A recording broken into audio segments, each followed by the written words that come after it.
नमस्कार, हरियाणा न्यूज देख रहे हैं आप। मैं हूं आपके साथ केशव कुमार और स्वागत है आपका हमारे इस खास कार्यक्रम हरियाणा डायरी में। शुरुआत करते हैं पहली खबर की। मुख्यमंत्री मनोहर लाल ने गुरुग्राम को मनोहर सौगात दी। सीएम मनोहर लाल ने आज गुरुग्राम सोहना रोड का विधिवत उद्घाटन किया। इस दौरान केंद्रीय सड़क परिवहन और राजमार्ग मंत्री नितिन गडकरी, केंद्रीय राज्य मंत्री वीके सिंह समेत डिप्टी सीएम दुष्यंत चौटाला मौजूद रहे।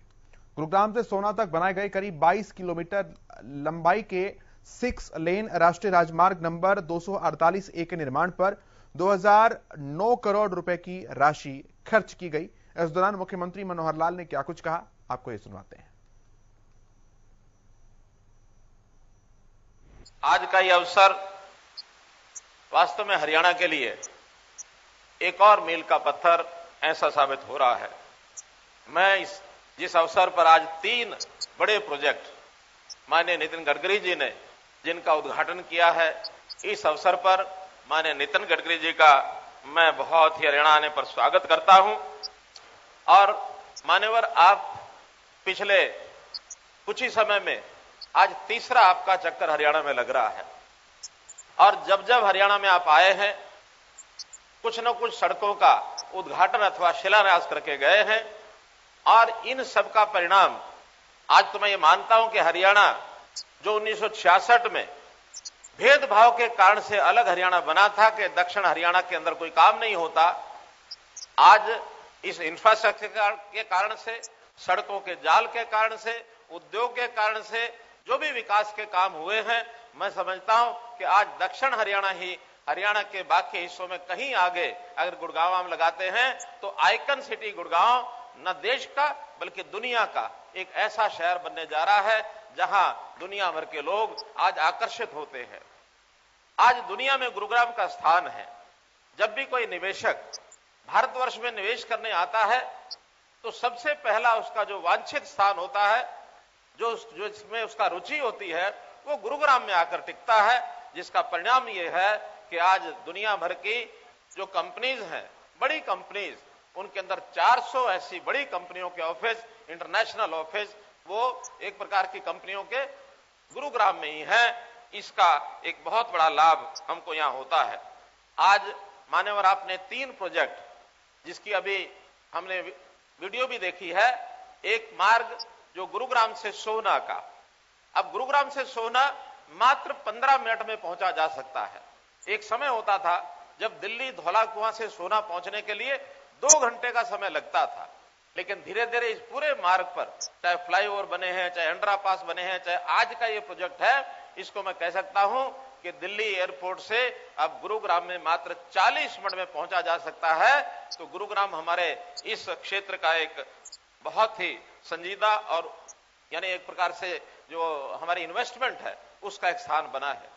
दूसरा प्रोजेक्ट जो आपने आज जिसका रेवाड़ी अटेली मार्ग, क्योंकि ये भी मार्ग ऐसा था, इस मार्ग के बनने पर 2 बड़े क्षेत्र ये आपस में जुड़ गए हैं। हमारा जो 152D है, हरियाणा एक्सप्रेस वे जो बना है इस्माइलाबाद से और नारनौल, उसी के साथ जोड़ते हुए दिल्ली रेवाड़ी को आगे जोड़ करके 2 बड़े हाईवे साथ जोड़ने के बाद ये कनेक्टिविटी भी हरियाणा के लिए बहुत ही एक लाभप्रद होने वाली है। भिवानी के जो बाईपास को मिलाते हुए रोहतक जिला, भिवानी बाईपास और बाद में दादरी और महेंद्रगढ़ के साथ जोड़ते हुए इसका भी आज जो आपने उद्घाटन किया है, ये भी अपने आप में एक बहुत ही सराहनीय कार्य है। मान्यवर, विकास के लिए इंफ्रास्ट्रक्चर पर आपने, अपने प्रधानमंत्री जी ने जो बल दिया है, उसके कारण से आज देश बहुत आगे बढ़ रहा है, देश की आर्थिक स्थिति बढ़ रही है। वहीं हरियाणा में भी हम आर्थिक तौर पर मैं ये कह सकता हूं कि आज उत्तर भारत के सभी जितने भी प्रदेश हैं उसमें आज नंबर 1 पर हम पहुंचे हैं। और मैं विश्वास करता हूं कि जब जब हम आपसे कोई भी निवेदन करेंगे तो आप उसको जरूर पूरा करेंगे। इस समय भी पूरे प्रदेश में हमारे जो आरयूबीज जो आपने कहा था कि कोई भी सड़क अब फाटक वाली सड़क नहीं होनी चाहिए, रेलवे का फाटक वहां नहीं होना चाहिए, बल्कि हर ऐसे स्थान पर जहां कहीं सड़क और रेलवे लाइन मिलते हैं उसके ऊपर आरयूबीज ये बनाए जाएं। और मुझे आपको जानकारी देते हुए खुशी हो रही है कि पिछले 8 वर्षों में और हमने 58 आरयूबी पर काम पूरा कर लिया है और 45 पर अभी और चल रहा है। अर्थात इन्हीं एनडीए की हमारी जो सरकार है, इसके समय में आपके द्वारा, प्रधानमंत्री जी के द्वारा जो हमें एक निर्देश दिए गए और उससे 103 और ये जो आरयूबी बन रहे हैं, इससे भी आवागमन को बहुत हमें लाभ मिला है। लगभग 1500 किलोमीटर की ये सड़कें 28,000 किलोमीटर जो नई बनी है अथवा उनमें सुधार किया गया है। इसी प्रकार 12 नए बाईपास, जो शहरों के नए बाईपास हैं, वो भी निर्माणाधीन है। लगभग 950 करोड़ इस पर लगा है। आपको जब भी हम कहते हैं, आपको एक बार हमने द्वारका एक्सप्रेसवे के लिए कहा था, आपने बहुत सहज उसको मान करके बाद में कहा कि मनोहर लाल आपने 7,000 करोड़ रुपए का खर्चा ये गले में डाल दिया। बात तो बड़ी सहज मैंने की, भले ही वो 7,000 करोड़ रुपए था, लेकिन आपने उसको सहज स्वीकार किया। मुझे विश्वास है कि आज अगर कोई प्रोजेक्ट हम आपको बताते हैं, 7 नहीं अगर 14,000 करोड़ रुपए का भी होगा, आप निश्चित हरियाणा पर अपनी कृपा करेंगे, ऐसा मेरा विश्वास है। मैं इसको कहने में गुरेज नहीं करता हूं कि जब भी आप जहां जाते हैं खाली हाथ नहीं जाते हैं, बल्कि अपने साथ सड़कें लेके जाते हैं। हम तो सड़कों पर चलते हैं, आप सड़कों को अपने साथ रखते हैं, सड़कों को आप लगातार चला रहे हैं, तो बहुत बड़ा योगदान इसके अंदर है। पिछले इस समय में आपने जो भी कुछ हमारे लिए किया है, वो बहुत पर्याप्त मात्रा में आपका आशीर्वाद हमको मिला है।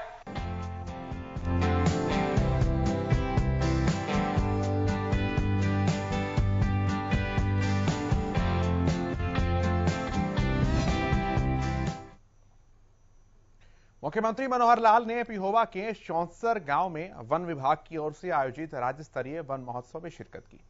सीएम ने पौधा लगाकर 73वें वन महोत्सव का आगाज किया। मुख्यमंत्री ने वन महोत्सव की शुभकामनाएं देते हुए कहा कि हम 73 सालों से वन महोत्सव मना रहे हैं। वनों से मनुष्य का संबंध बहुत पुराना है। सीएम ने बताया कि वनों में भगवान का वास होता है। इसके साथ ही पौधे लगाने का संकल्प लेने और उनकी रक्षा करने की भी अपील की।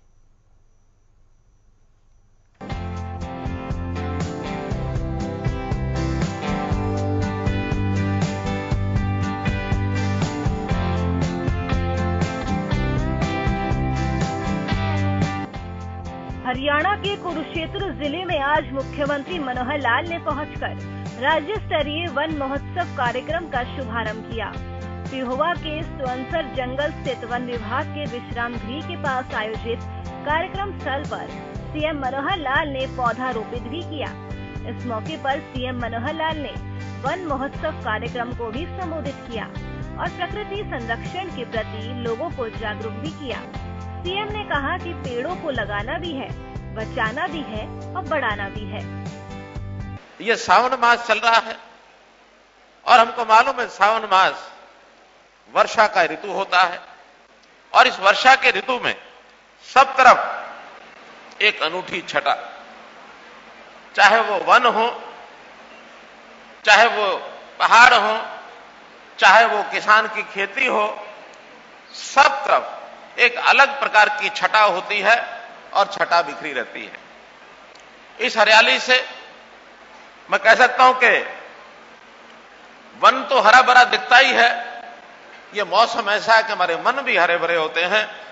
बहुत ही उत्साह, बहुत ही उमंग उल्लास का ये वातावरण होता है, इसका आनंद ही निराला होता है।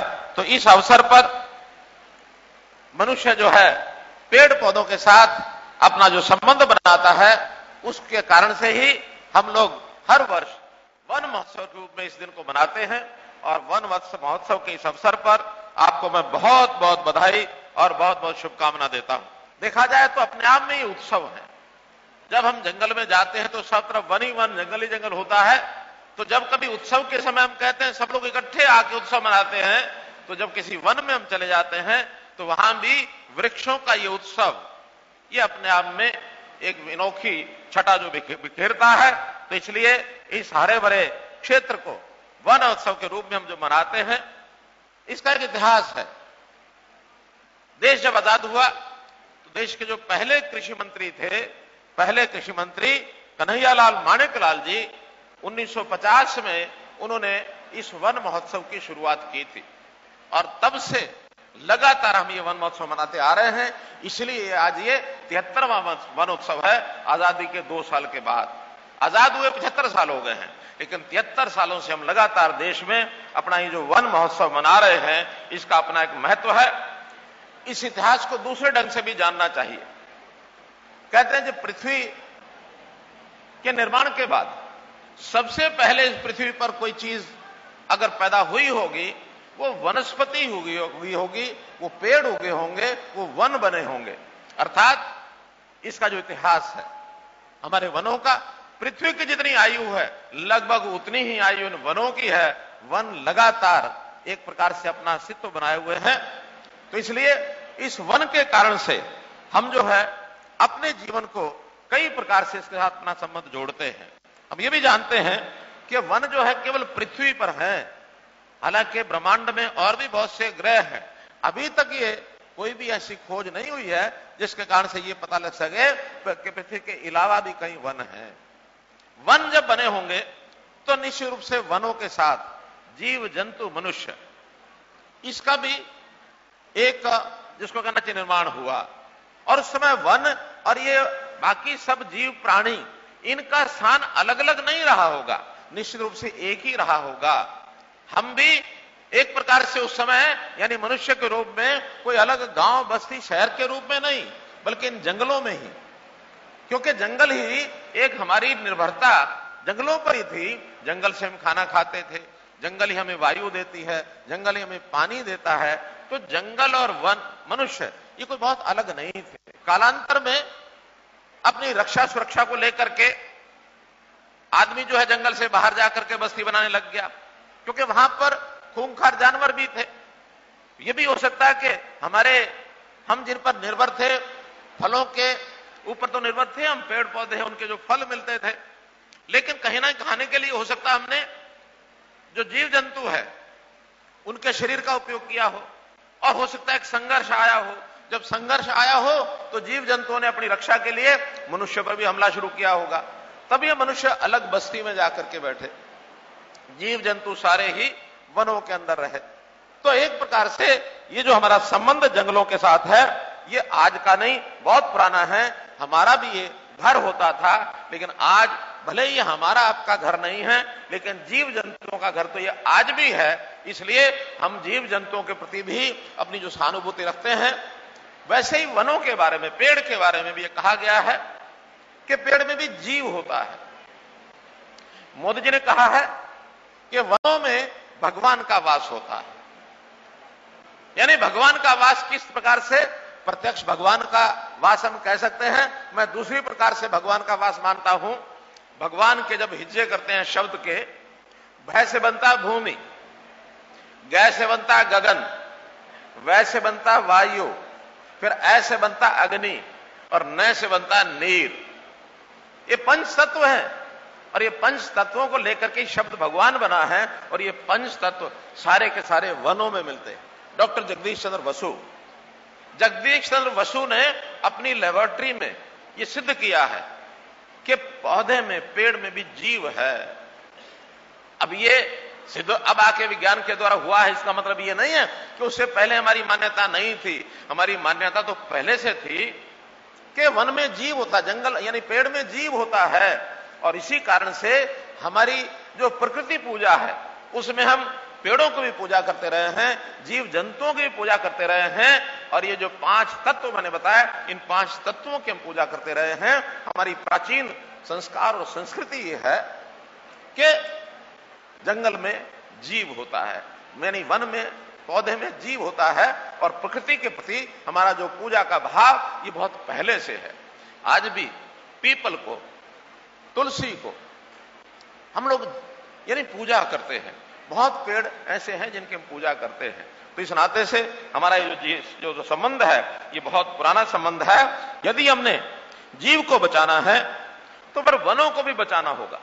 और वन को बचाने का जो काम है वो हम हर व्यक्ति एक संकल्प लेता है। और खास करके ये जो वन महोत्सव जैसा विषय है, इसके ऊपर भी हम लोग जाकर के और हम संकल्प लेते हैं कि हर व्यक्ति एक पेड़ लगाएगा। इस वर्षा के ऋतु में, यानी जुलाई, अगस्त, सितंबर, ये 3 महीने ऐसे माने जाते हैं कि वन लगाने का एक प्रकार का यही सीजन है। इसमें वन लगाते भी हैं, लगाने के बाद हमारा दायित्व होता है उसकी रक्षा सुरक्षा करना। पेड़ लगाते समय तो बहुत आंकड़े बड़े बड़े हमारे पास आ रहे हैं। हमारा वन विभाग ही कहता है कि हमने पिछले साल 2 करोड़ पेड़ लगाए थे, इस बार भी 2 करोड़ पौधे हम लगाएंगे। इससे पहले भी कई सालों से 2-2 करोड़ लगते आ रहे हैं। लेकिन अगर 2-2 करोड़ सब हम स्वतंत्र हरियाणा का जब अलग पुनर्गठन होकर के बना, इन अगर 54 सालों के हम 2-2 करोड़ मान लें, 100 करोड़ से ऊपर पौधे लगा करके पेड़ बन जाने चाहिए थे। और अगर 100 करोड़ पौधे लग जाते तो हरियाणा की 1 इंच भूमि पर भी पैर रखने लायक जगह ना बचती। लेकिन हम पौधे लगाते हैं, उसके बाद जो अगला दायित्व है वो है उन पौधों की रक्षा सुरक्षा करना। वो हम कई बार भूल जाते हैं, करते नहीं हैं, जल्दी से वो पौधे उजड़ जाते हैं। हमको ये संकल्प लेना होगा कि जो पौधा मैं लगाऊंगा उस पौधे की रक्षा सुरक्षा करना ये मेरी भी जिम्मेवारी है। जब तक वो पौधा बड़ा पेड़ ना बन जाए, उसकी जड़ें जमीन में नीचे तक ना चली जाए, तब तक उसकी सुरक्षा ये हमको करनी है। पेड़ पौधे हमको जीवन की तो यानी जीवन में जिन चीजों की आवश्यकता, उसमें भोजन का तो ये एक प्रकार से हमारे सहायक बनते ही हैं। फलों के रूप में यहां तक फसलों भी पौधों में से ही निकलनी है, वो फसलें भी हमको मिलती हैं खाने के लिए। साथ में ये जो वन है ये हमारे स्वास्थ्य का भी ध्यान रखते हैं। औषधीय पौधे जिसमें से हमको आयुर्वेद के नाते से औषधि मिलती है, उस औषधि का भी हमारा शरीर किसी कारण से अस्वस्थ होता है तो उसका उपयोग होता है। बहुत ऐसे पौधों के फलों के बीज होते हैं जिसका तेल निकाल करके उसका हम उपयोग करते हैं। इसलिए हर दृष्टि से ये हमारा जीवन रक्षक ये माना जाता है। वन एवं पर्यावरण मंत्री कंवरपाल गुर्जर ने इस कार्यक्रम की अध्यक्षता की। क्या कुछ कहा वन मंत्री ने, आप खुद ही सुनिए। आपसे एक बात कह रहा, अगर हमने एक पेड़ लगा दिया बड़ा कर दिया, 10 लगा दिए बड़ा कर दिया, या 50 लगा दिए बड़ा कर दिया, तो भाइयों जी हम नहीं भी रहेंगे ना तो उस पर पक्षी फिर भी खाना खाएंगे। अरे एक तो बात मानोगे कि भगवान से कोई चीज छुपी नहीं है, उसने सब कुछ ज्ञान है, हम क्या कर रहे क्या नहीं। तो अगर वह पक्षी उस पर फिर भी घोंसले बना रहे और फल खा रहे तो वो पुण्य किसके अकाउंट में जाएगा? तो वो पुण्य भी आपके ही अकाउंट में जाएगा। और मैं इसीलिए कह रहा कि जिंदगी के साथ भी और जिंदगी के बाद भी ये पेड़ ही ऐसा है जो अब भी पुण्य देगा और आने वाले टाइम में पुण्य देगा। मैं आप सबको बधाई भी देता हूं और आप सबसे निवेदन करता हूं कि हम सहयोगी के तौर पर, और मैं आपसे एक और बात भी कह रहा भाइयों, हमारा विभाग आपके साथ सहयोगी की तरह काम करेगा। आपने लिया कि जो आपकी तरफ पेड़ है जिस टाइम हम काटेंगे तो आप तो देंगे। कोई किसी किस्म की समस्या आपके सामने है, आप हमें बताओ, हम आपको परमिशन देंगे। ऐसा नहीं कि आपको कोई परेशान करेंगे। तो आपके हिसाब का पेड़ भी लगाएंगे, वो सारा कुछ, क्योंकि हम चाहते हैं कि फॉरेस्ट विभाग और किसान दोनों मिलकर सहयोगी, हम किसान की आमदन भी बढ़ाना चाहें। हम कई निर्णय इस प्रकार के ले रहे कि ताकि किसान की लेकिन इस सारे को हम दोनों अगर मिलकर करेंगे तो मैं समझता हूं कि हम इस समस्या का समाधान कर सकेंगे। आज के इस पवित्र दिन पे मैं आप सबको शुभकामनाएं, बधाई देता हूं और मैं आप सब से निवेदन करता हूं कि कम से कम एक पेड़, वैसे तो ज्यादा लगावा, हम सारे किसान बैठे कम से कम 5-5, 4-4 तो लगावा, तो 5-5, 4-4 पेड़ लगावा और उनकी चिंता करके उनको बड़ा करा तो निश्चित तौर से इस काम को सबको पुण्य भी मिलेगा और पर्यावरण ठीक होगा। मुख्यमंत्री मनोहर लाल के संबोधन से उनके पर्यावरण प्रेमी होने की बात पर मुहर लगती है। मनोहर सरकार लगातार पर्यावरण को बचाने की दिशा में प्रयासरत है।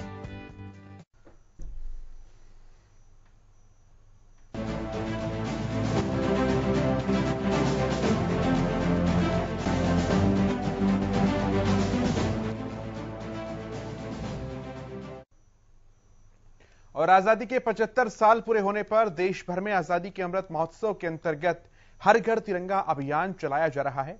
इसके तहत हरियाणा में 60 लाख घरों पर 13 अगस्त से 15 अगस्त तक तिरंगा झंडा यानी कि राष्ट्रीय ध्वज फहराया जाएगा। हर घर तिरंगा अभियान को लेकर मुख्यमंत्री मनोहर लाल ने हरियाणा निवास में सर्वदलीय बैठक भी की। रिपोर्ट आप देखिए।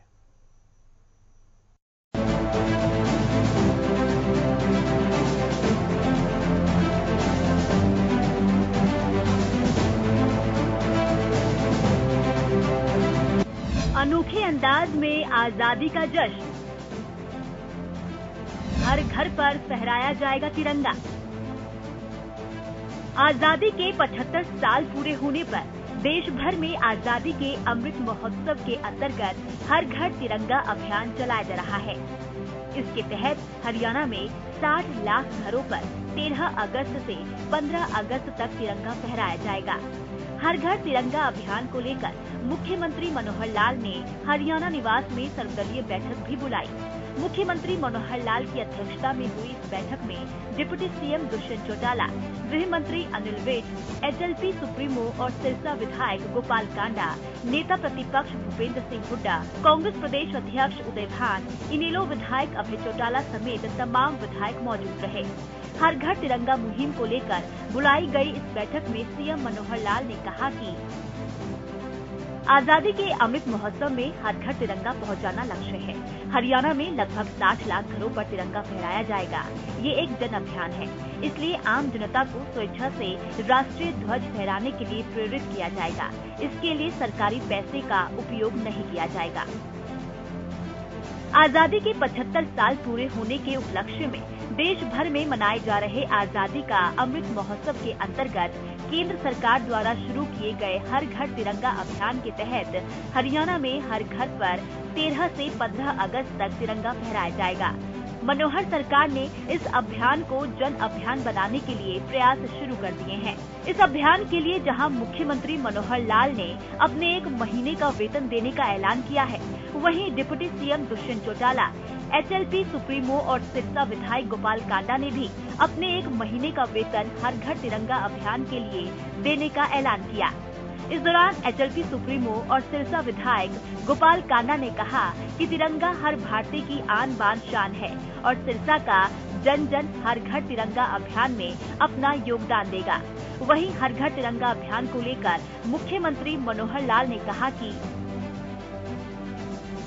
प्रदेश में सभी सरकारी भवनों पर अब स्थायी रूप से तिरंगा लगाया जाएगा। 26 जनवरी और 15 अगस्त के दिन तिरंगा फहराया जाएगा। 13 से 15 अगस्त तक घरों में तिरंगा फहराने के अलावा स्कूली बच्चों की वर्दी पर तिरंगे का बैच भी लगाया जाएगा, जिससे कि उनमें भी देशभक्ति की भावना का संचार हो और स्वयं को इस अभियान के साथ जोड़ सके। सार्वजनिक वितरण प्रणाली के तहत सस्ते अनाज की दुकानों, पोस्ट ऑफिस, पंचायत घर, सामान्य सेवा केंद्रों समेत आंगनवाड़ी केंद्रों पर भी तिरंगे उपलब्ध कराए जाएंगे। हर घर तिरंगा अभियान के लिए मनोहर सरकार ने सभी जिलों में तिरंगे की उपलब्धता के लिए जिला उपायुक्तों को निर्देश भी दिए हैं। इसके साथ ही जरूरत के अनुसार स्थानीय स्तर पर भी झंडे बनवाए जाएंगे। सीएम ने बताया कि तिरंगा उपलब्ध कराने के साथ साथ नागरिकों की सुविधा के लिए डंडे की भी उपलब्धता सुनिश्चित की जाएगी, जिससे कि बिना किसी कठिनाई के अपने घरों पर तिरंगा फहरा सके।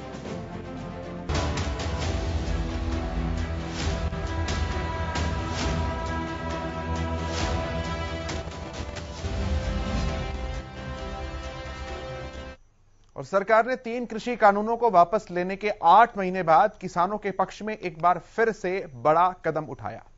सरकार ने फसलों के न्यूनतम समर्थन मूल्य यानी कि एमएसपी को ज्यादा असरदार और पारदर्शी बनाने के लिए एक समिति का गठन कर दिया। इसका ज्यादातर फोकस जीरो बजट खेती को बढ़ावा देने के साथ ही क्रॉप पैटर्न बदलने पर भी जोर होगा। हरियाणा के कृषि मंत्री जेपी दलाल ने एमएसपी को लेकर केंद्र सरकार की ओर से गठित की गई समिति का स्वागत किया। देखिए रिपोर्ट।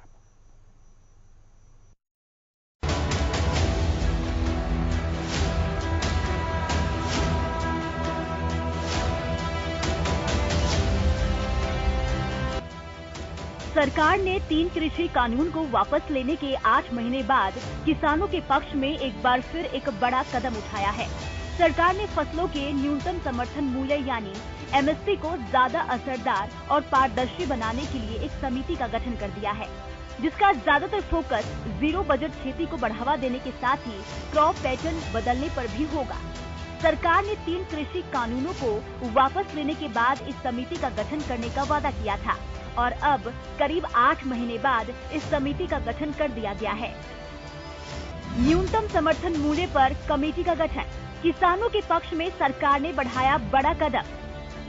न्यूनतम समर्थन मूल्य पर कमेटी का किया गया गठन। एमएसपी को असरदार पारदर्शी बनाने के लिए कमेटी। पूर्व कृषि सचिव संजय अग्रवाल होंगे कमेटी अध्यक्ष। जीरो बजट खेती को बढ़ावा देने पर भी होगा फोकस। कमेटी के जरिए क्रॉप पैटर्न बदलने पर भी होगा जोर। कमेटी में केंद्र और राज्यों के प्रतिनिधि भी शामिल। प्रधानमंत्री नरेंद्र मोदी ने बीती साल नवंबर में 3 कृषि कानूनों को निरस्त करने की घोषणा की थी, जिसके बाद सरकार ने एमएसपी पर कानूनी गारंटी के लिए किसानों की मांग पर चर्चा करने को लेकर एक समिति गठित करने का वादा किया था और अब सरकार ने अपना वादा पूरा करते हुए किसानों के पक्ष में बड़ा कदम बढ़ाया है और एमएसपी को असरदार और पारदर्शी बनाने के लिए कमेटी का गठन कर दिया है। साथ ही पूर्व कृषि सचिव संजय अग्रवाल को इस कमेटी का अध्यक्ष बनाया गया है। वहीं हरियाणा के कृषि मंत्री जयप्रकाश दलाल ने केंद्र सरकार की ओर से एमएसपी को लेकर गठित की गई कमेटी का स्वागत किया है। जेपी दलाल ने कहा है कि केंद्र सरकार का ये फैसला किसानों की आय बढ़ाने वाला साबित होगा। सरकार ने कमेटी में बड़े बड़े विद्वान, प्रोफेसर और किसान यूनियन के सदस्यों को जगह दी है। साथ ही जीरो बजट कृषि को भी शामिल किया गया है। देखिए, ऐसा है कि हमने जो हमारी केंद्र सरकार का ये ध्येय है कि किसान की आमदनी बढ़ाने के लिए जो भी कुछ करना होगा वो करेंगे और पीछे आंदोलन के दौरान जो वायदा किया था कि एमएसपी पे कमेटी बनाऊंगे, वो उन्होंने कमेटी का गठन कर दिया है और मैं प्रधानमंत्री जी का, केंद्र सरकार का धन्यवाद करता हूँ, स्वागत करता हूँ और बहुत ही बड़ी कमेटी बनाई है जिसके अंदर बड़े विद्वान लोग हैं, यूनिवर्सिटी के प्रोफेसर हैं, किसान के यूनियन के नेता हैं 8, हमारे इफ्को के काज के चेयरमैन हैं और अलग अलग कृषि के जितने भी अपने आप को कहते हैं सारे वो हैं। और इसके अंदर एक विषय सबसे ज़्यादा और जोड़ा है कि एमएसपी के साथ साथ प्राकृतिक कृषि का भी जोड़ा है। प्राकृतिक कृषि भी किसान की आमदनी बढ़ाने में सहायक इसलिए है। प्राकृतिक कृषि को पहले पालेकर जी जीरो बजट खेती कहते थे कि किसान की लागत को ही कम कर दो तो प्रॉफिट अपने आप हो जाएगा और उसके हमने उस पर पहले से हरियाणा ने काम शुरू कर रखा है। पीछे हमने करनाल में 15-20 दिन पहले मुख्यमंत्री जी ने घोषणा की कि जो प्राकृतिक कृषि किसान करेगा उसको हम ट्रेनिंग दिलवाएंगे। ट्रेनिंग हमने शुरू कर रखी है। हमारे हर बैच 30-40 का बैच हर 3 दिन में निकलता रहता है। हमारे विभाग के अधिकारी हैं, उनको ट्रेनिंग हमने करवा दी। आत्मा का स्टाफ को लगभग सबकी करवा दी। अब डिस्ट्रिक्ट लेवल पर भी ट्रेनिंग करेंगे। फिर उसके बाद जो किसान पोर्टल खोल दिया हमने कि जो प्राकृतिक कृषि के लिए रजिस्टर करेगा उस किसान को हम 4 ड्रम फ्री देंगे जीवामृत बनाने के लिए। जो विधि उसको सिखाइए ताकि अपने खेतों में बनाए और जो देसी गाय खरीदेगा उसको 25,000 रुपये डीबीटी से उसके खाते में डालेंगे। जो उसका उत्पादन होगा उसके लिए मंडी का मार्केटिंग की व्यवस्था करेगी। तो हरियाणा सरकार जो ये कमेटी बनाई है प्राकृतिक कृषि के बारे में, पहले ही हम उससे 2 कदम आगे चल रहे हैं। एमएसपी को लेकर केंद्र सरकार की ओर से गठित की गई ये कमेटी व्यवस्था को अधिक प्रभावी और पारदर्शी बनाकर किसानों को एमएसपी उपलब्ध कराने के तरीकों पर भी विचार करेगी। इसके साथ ही सीएसीपी को अधिक अधिकार देने की संभावनाओं पर भी सुझाव देगी। सीएसीपी कृषि फसलों के एमएसपी को तय करता है और इसे और अधिक वैज्ञानिक बनाने के उपाय करता है। एमएसपी के अलावा ये कमेटी प्राकृतिक खेती, फसल विविधीकरण और सूक्ष्म सिंचाई योजना को बढ़ावा देने के तरीकों पर भी जोर देगी। साथ ही कृषि विज्ञान केंद्रों और अन्य अनुसंधान के साथ ही विकास संस्थानों को ज्ञान केंद्र बनाने के लिए रणनीति पर भी सुझाव देगी। हरियाणा डायरीज में आज इतना ही। नमस्कार।